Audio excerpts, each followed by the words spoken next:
Good afternoon, ladies and gentlemen. Let me give you a weekly update on the Russian aggression against Ukraine between July 31st, August 6th.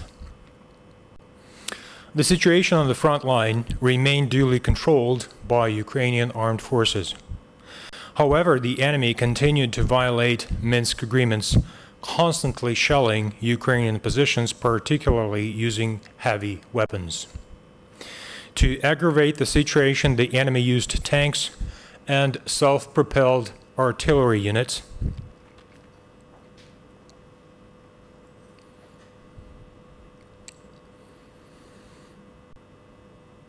as well as the heavy weapons.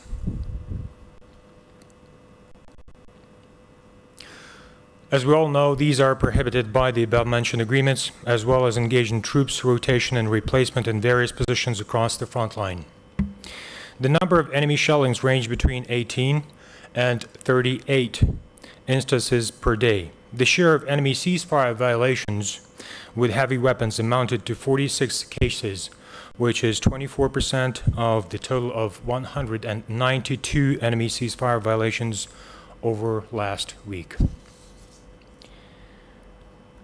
Now, the situation, combat situation sector by sector. Luhansk sector. Last week, the situation in the sector was the tensest, as Russia-backed militants continued to engage positions of Ukrainian armed forces with mortars and grenade launchers. On July 31st, Russian proxies 4 times opened mortar fire against Krymske.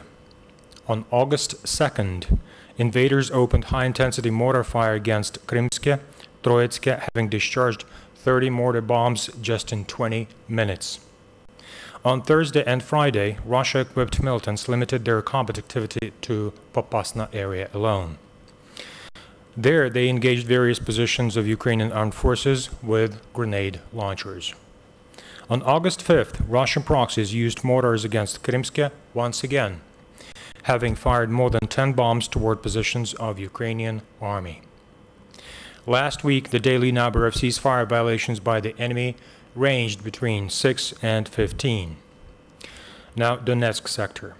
The combat situation in Donetsk sector was rather unstable. Invaders engaged positions of Ukrainian defenders in Avdiivka area on a regular basis. On August 1st, Russia-trained militants opened mortar fire multiple times in Gorlivka and Avdiivka areas. The total amount of mortar bombs fired against positions of Ukrainian armed forces in the sector exceeded 70. On Wednesday and Thursday, Russian proxies opened fire with small arms predominantly in Avdiivka area. On August 4th, militants opened mortar fire against Avdiivka and Pisky, while several positions in the Gorlivka area came under fire of the enemy infantry fighting vehicles. On August 5th, enemy opened mortar fire 5 times against Avdiivka and adjacent positions. Last week, the daily number of ceasefire violations by the enemy ranged between 4 and 18.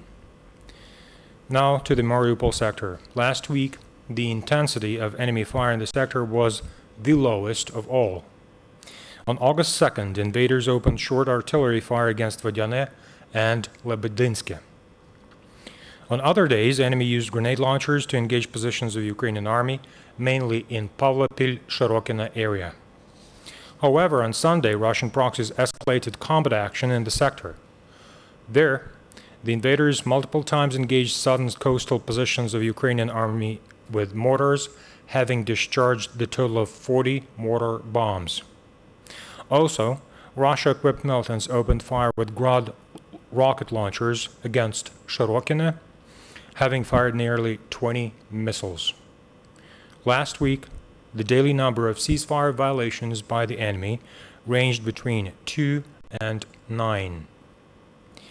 Ukrainian troops registered 10 episodes of hostile drones conducting aerial reconnaissance along the front line, out of which 4 episodes were registered in the Luhansk sector, 5 in the Mariupol sector, and 1 in the Donetsk sector.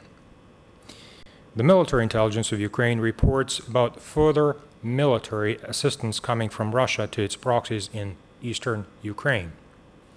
This way, 9 152mm self-propelled howitzers Akatsiya, 10 railway cars loaded with ammo, and 2,640 tons of fuel were delivered to the occupied territory by rail.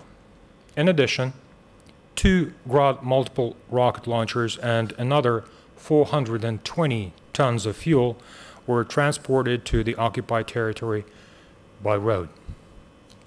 As per intelligence reports, the number of casualties amongst Russian proxies is 11 killed and 34 wounded over the last week.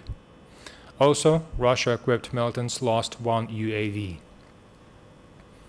Last week, 1 Ukrainian service member was killed in action. Another 16 service members were wounded in action. This includes 2 service members who incurred injuries as a result of a booby trap explosion. Our hearts go out to the families and friends who fell defending their motherland. Additionally, the General Staff of Ukrainian Armed Forces reports the overall combat losses among Ukrainian military since the beginning of the Russian aggression in eastern Ukraine amounts to 2,724 troops killed in action and 10,016 troops wounded in action. Last week, 1 civilian male was wounded in the conflict zone. The incident happened in Novoalexandrivka, Luhansk sector. A private home in Mayorsk, Donetsk sector was hit by the enemy shell on August 1st. The next day, 2 sections of power lines near Avdiivka town and Yasenovata district were damaged by enemy fire. More than 600 people were left without electricity. Both breakdowns were repaired by Ukrainian emergency services.